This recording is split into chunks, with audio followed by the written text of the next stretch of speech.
spooky friends. This is John, your host of Dairyland Frights, and today I have a great episode. It combines two of my loves, beer and history, and it is the Lemp Family Mansion and Curse of the Lemp Family in St. Louis, Missouri. Now, before we get started, I want to warn everybody this is an R-rated episode, deals with suicide and death. So again, slip on your headphones, take the kids out of the room. If you're listening in your car and kids are in the car, you might want to listen to it later. So with that out of the way, let's get to the sources. So the first source is Medium, the fascinating history of the Lemp family, Haunted Rooms, Lemp Mansion website, the lempmansion.com website, and Haunted Mansions in the United States website. So, like I said, this combines beer and history. There's going to be a little more history than you're used to in our episodes, but I think you'll love it.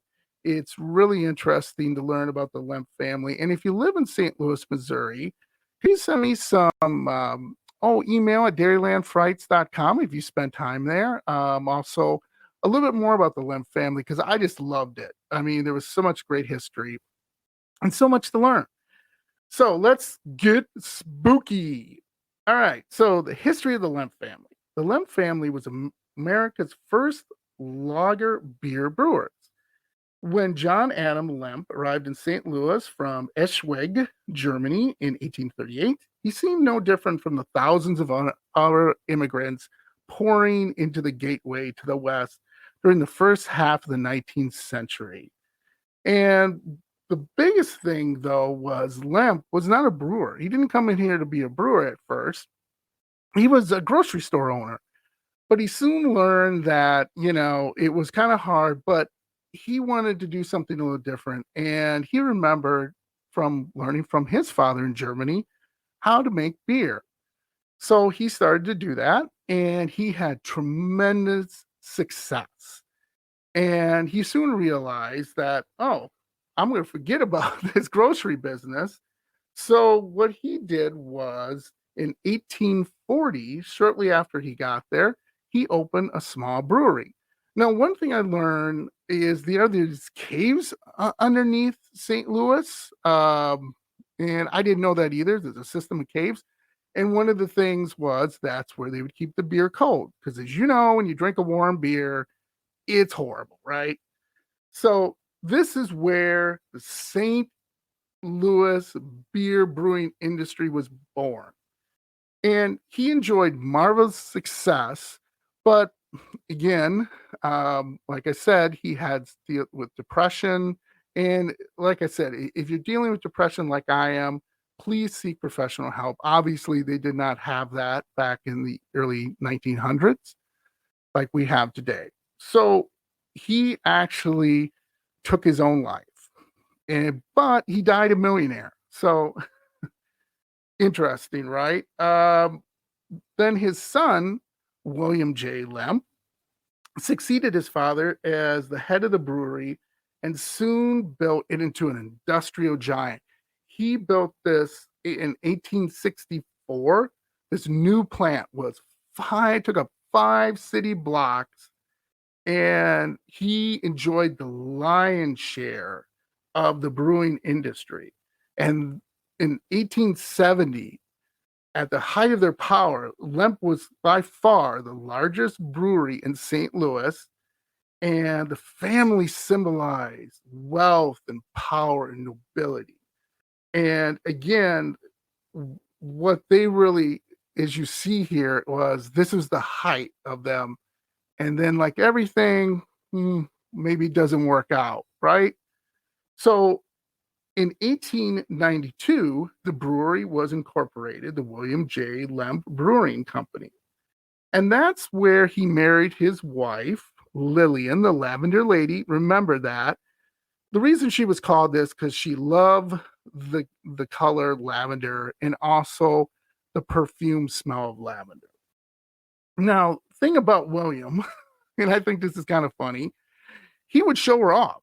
Lillian was this beautiful woman. So he would show his wife off to everybody, and show that everybody thought though, well, you're born with a silver spoon in your mouth, you're born on third base, this guy has everything. However, he was a player, and I'll get to that a little bit later. He did some things that were not good in a marriage, and his marriage was very, extremely turbulent with Lillian. One of the other things William Lemp did was he married his daughter, Hilda, later to Gustav Pabst. Yes, that Gustav Pabst of Pabst Blue Ribbon. If you're in Wisconsin, you know Pabst Blue Ribbon. And of course, anywhere in the country, if you've drank it, yeah, it's that guy. So he was obviously in the Milwaukee Brewing family. And I think this is genius. This guy was not only at the height of his career, married, had a beautiful wife, beautiful daughters. He also had 4 sons. He's at the height of his life. I mean, it's just everything that could go right is going right. And that's usually when the carpet is pulled out from underneath your feet, as they say. So, like I said, as I said earlier, he has this brewery under supervision, became the largest in the country. Now, I didn't know that. I thought there was other breweries that were large. I knew like Schlitz, Pabst Blue Ribbon. I know Schlitz for a while was big in the Midwest. However, this is when things started to go wrong for him and his family. So he, like I said, he had 4 sons, and one of his sons, earlier in his life, he was just in his 20s, so had significant health problems, and he died of heart failure. Okay. Now, one of the other things too was William did not help his life either, because he was a partier and a player, as they say. And what he would do is he would have these extravagant parties in the caves underneath the brewery, where he would bring in prostitutes and drugs, and they would have these just crazy wild parties. Well, one of the things he did was he had an affair with a prostitute and had a child. Now, again, this isn't very nice to say, but his child had Down syndrome, and people used to call him Monkey Boy, which is really sad. Now, how do you know this? Because a lot of stories, they make up, kind of weird tales about a child.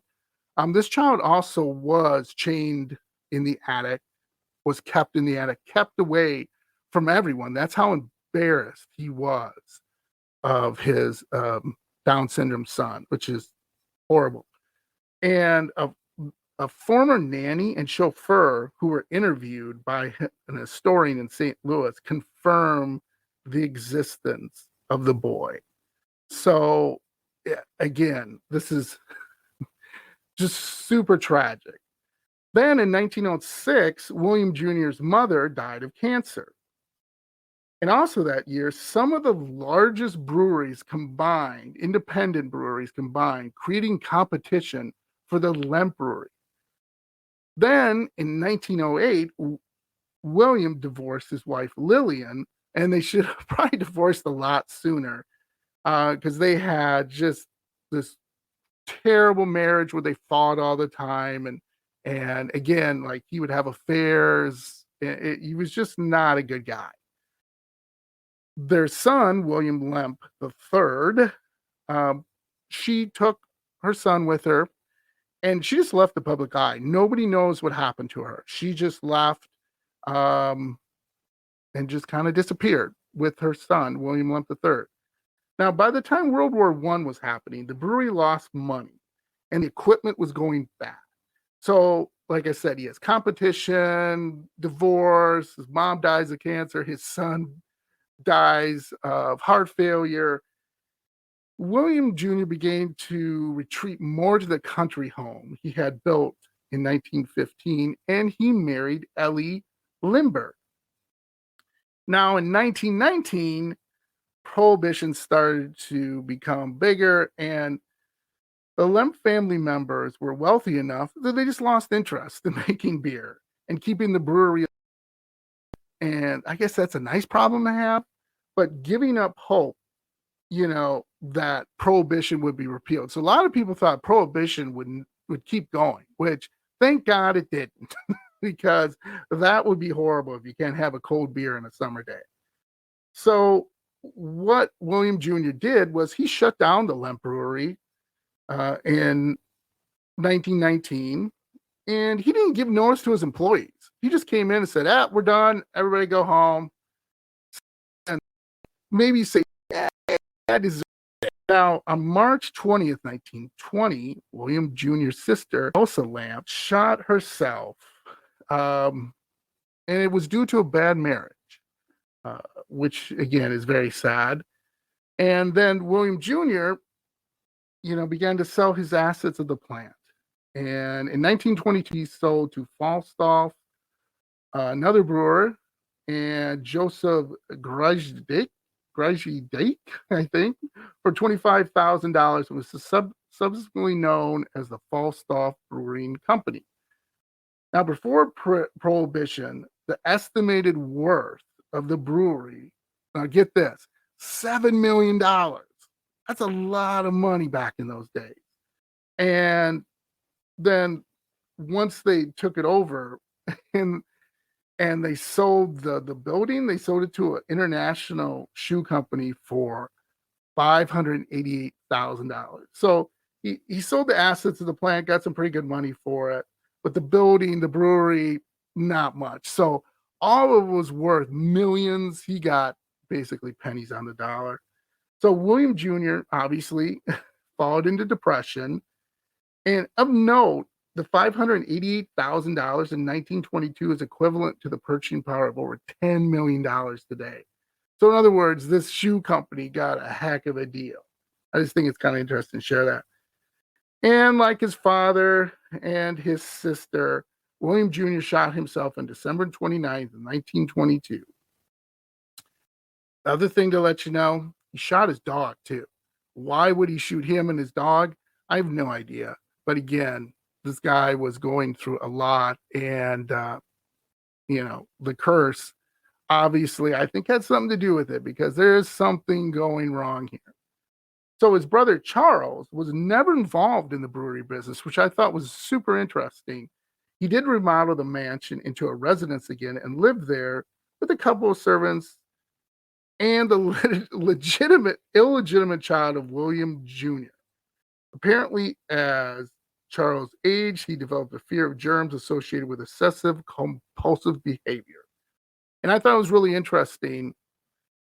Through some research, I found out Charles took pity on the boy, the illegitimate son, and no, did not keep him in an attic or anything. Kept him, close and everything. And they bonded as friends. Not too much into that, other than, Charles didn't seem much as a monster as his brother William was. Now, in 1943, at the age of 42, William Lemp III died of a heart attack. So it's either cancer, heart attack, shot yourself. Then also, William's illegitimate son died. And it is a little sad to learn that although he's buried in the family's plot, the Lemp family plot, he only has a small marker with the word Lemp.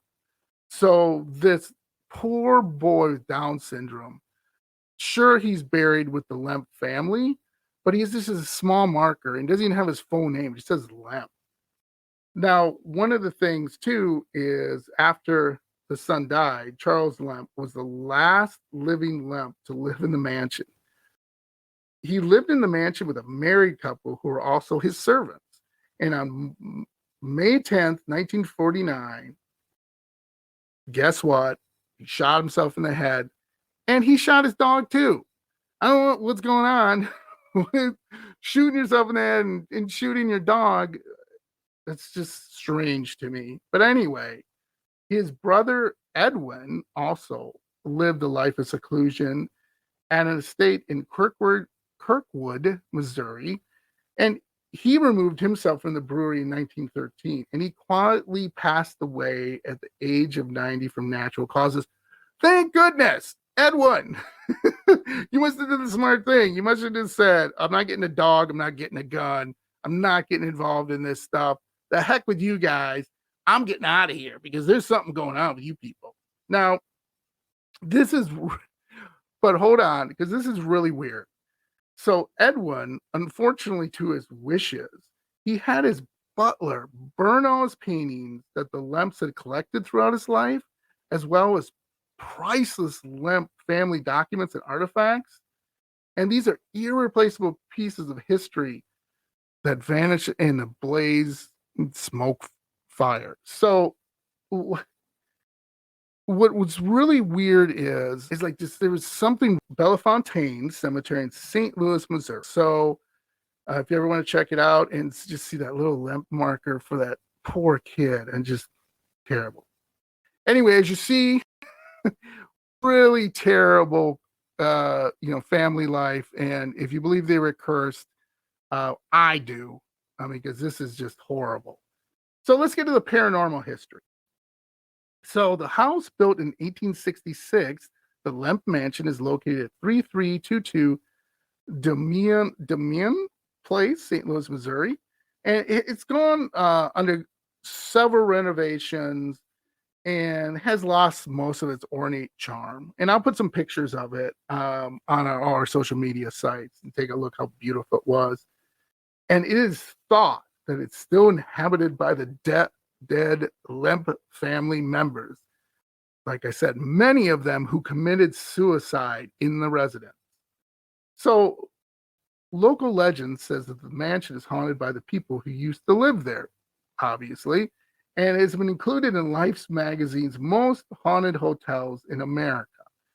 It is said that one of William's previous owners and sons, Zeke, and I forgot to mention his name, Zeke, who was born, like I said, with Down syndrome.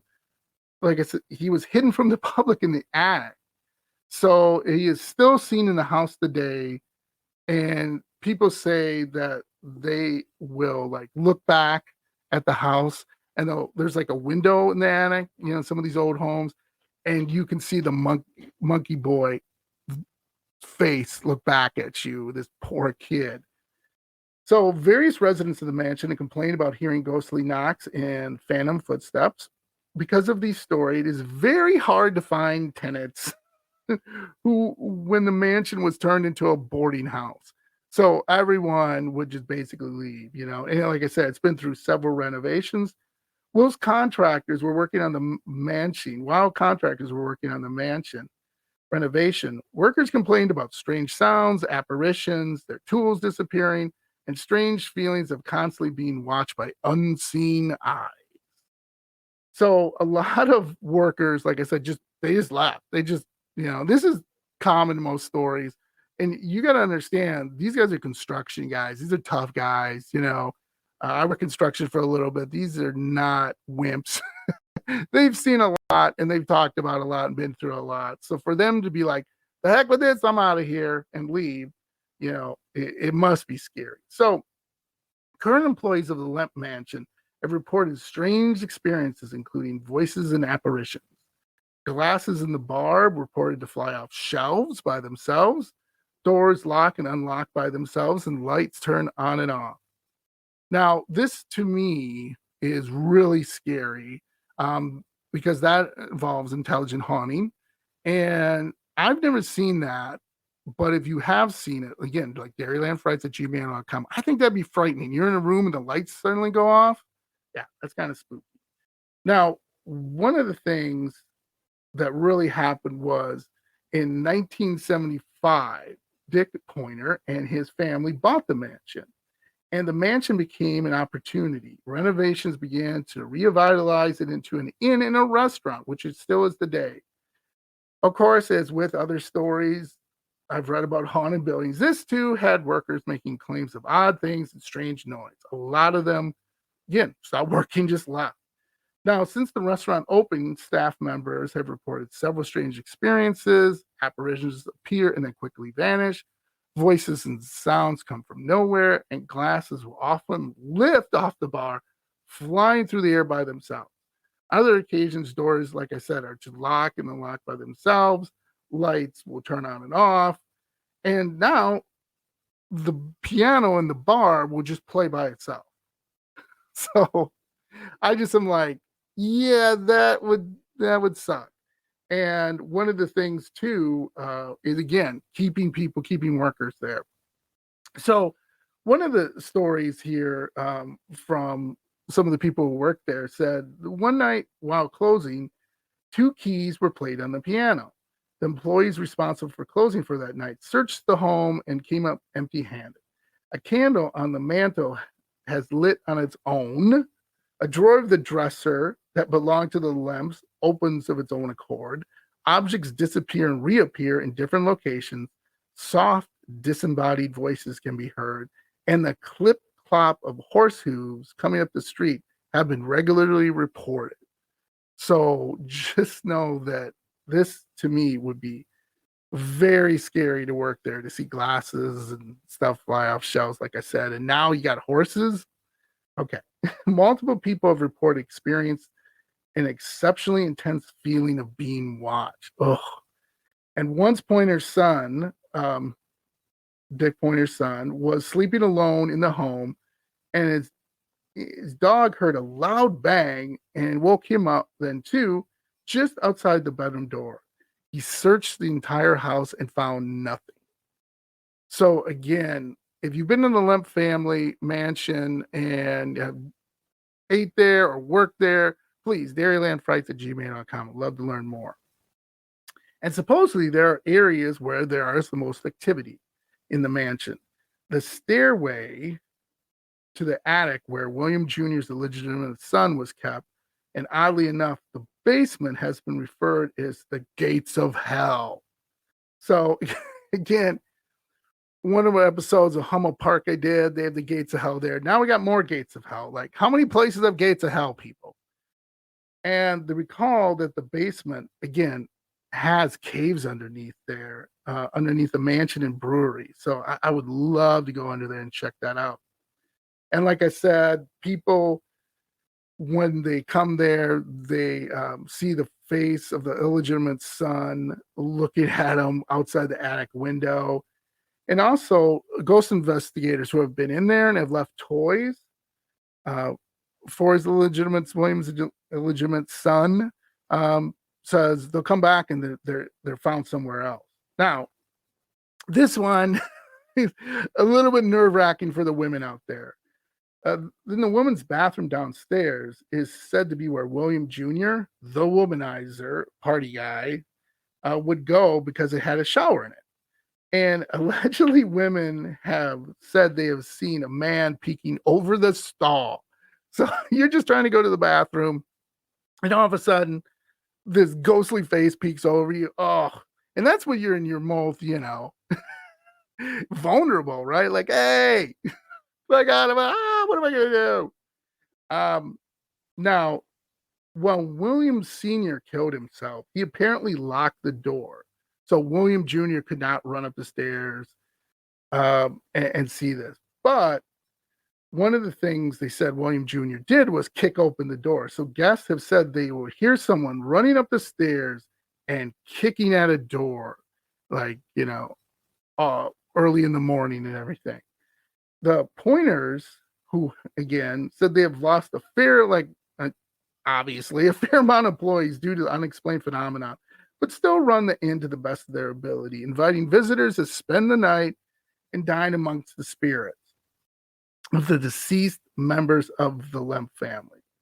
And it's no surprise that ghost hunters come to the mansion to investigate it. The mansion houses a bed and breakfast, a mystery dinner theater, that must be great, and a fine dining restaurant. And like I said, they have available tours. It's called the Lemp Family Experience, which again, I'll put the lempfamilymansion.com where you can take a look at it and where you can search for paranormal activity. They're pretty open for it. So this is kind of funny. I found this story. In 1983, Steve and DC, two radio disc jockeys from KWK, where the rock never stops, held a Halloween broadcast from the Lemp Mansion.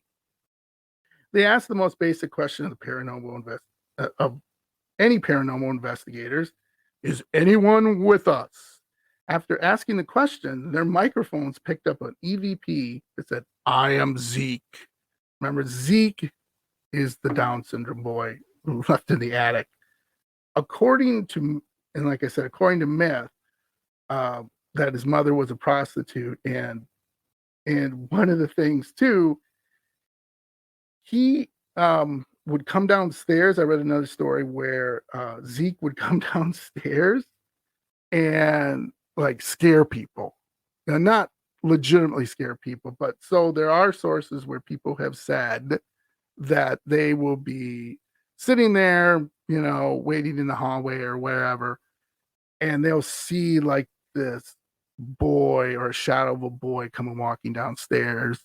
And so, ugh, really, really scary stuff. So now one of my favorite is times of the episode is mildly scary tales of Reddit. Okay. So here's some tales from Reddit that I got for the Lemp Mansion. So I've spent the night in the lavender room twice. That is Lillian, William Jr.'s wife. The first time I didn't sleep due to the sound of 55. I know what that is, but I mean, that's his age, but I kept feeling the covers get pulled off down by my feet. The second time, as I was going to sleep, I started smelling perfume. I could feel it in my nose like someone was spraying it next to me. Even if you don't experience anything in the house, it is beautiful. So that's crazy, how smelling perfume. And also, if somebody tried to take the sheets off your bed. The next story, spend the night there a few times in the early 2000s. Had a strange experiences each time. My friend and I were the only ones staying. We stayed in the room at the top of the steps. I can't remember if it was Charles or William's room, but we arrived sometime in the evening. The staff was still there, finishing in the kitchen from the restaurant. We decided to take a nap, knowing we'd be up all night exploring. So these are ghost hunters. I don't remember how, but we woke up a couple hours later and heard music. We thought it was from the kitchen staff. If you're unfamiliar, there's a spiral staircase on the side, and you can see straight down to the kitchen. Well, all the lights were off, and no one was there. We were the only guests. We figured out the music was coming from the lavender room. Again, Lillian's room. All the doors were locked. It was an older song on the radio. The oldies stations that at the time played music from the 60s. Each room had a small stereo, and that was the source. The crazy thing was we went back to our room and asked the Ouija board. Oh boy. Again, Ouija board. Please don't use Ouija boards. And if you do, remember, say goodbye. Okay? All right. So they went back, and the Ouija board, we asked if anyone's in the room. And we had a feeling nothing happened on the Ouija board. Thank good. But we had a feeling of dread and feeling sick. I needed to GTFO, leave fast. And I've experienced other stuff, mostly sounds, but I would never blank FCU, whatever, with the Ouija board again. So again, this is another story. Don't mess with the Ouija board. It's not good to do. And if you do, just hit goodbye. So, last one. I spent the night at the Lemp Mansion a couple years ago and had a blast. I'm a skeptic who finds it fun to dabble in stuff like this, and the experience did not disappoint. We were waking up by the sound sleep by what? We don't know. The light in our room slowly dimming on and off, even though there was no dimmer switch in the room, much less anyone else but us. And so I'll post some amazing orb pics if anyone is interested. I looked at the orb pics. Yeah, it's probably dust. Orbs are really hard. If just explaining here to the audience, so orbs are usually spirits that float around the room. I kind of have a big issue with orbs because there's not be any proof to me that orbs are intelligent, but there are some interesting, let's just say, some pictures and video out there of orbs. So if you have any experiences in the Lemp house, please dairylandfrights@gmail.com. I would love to hear them. I mean, this is such a tragic story of what happened to this family. I mean, at the height of their power, having everything going for them, and then everything's taken away. So next week is going to be fun. We are going, since we're in full summer mode now, and camping is all the rave, I want to talk about some of the spookiest campsites out there and camping stories. So, again, if you have a spooky camping story, dairylandfrights@gmail.com. Please send that to me. I will be posting some scary camping sites and everything. And I just like to hear. I used to go camping quite a bit. It's crazy out there sometimes because, you're not used to that and all the noises that go along with it. So, tell your ghost we said hi, and don't don't try to make beer in a cave or anything like that. And if you are going to make beer and your own brewery, just make sure you don't be cursed or anything, and I hope it works out for you. And remember to tell your ghost again we said hi, because that's important, because if you're not doing it, he might get mean or she might get mean. But remember to hit subscribe on Apple, Spotify, wherever you listen to Dairyland Frights, and rate us 5 stars, because so we can please continue to have fun. Like I said, I will continue to have some guests on the podcast, like Courtney I had from Haunts. I also have a special guest coming up that I'm really excited to be on there. So remember, give me your spooky stories, scary stories, and stay spooky.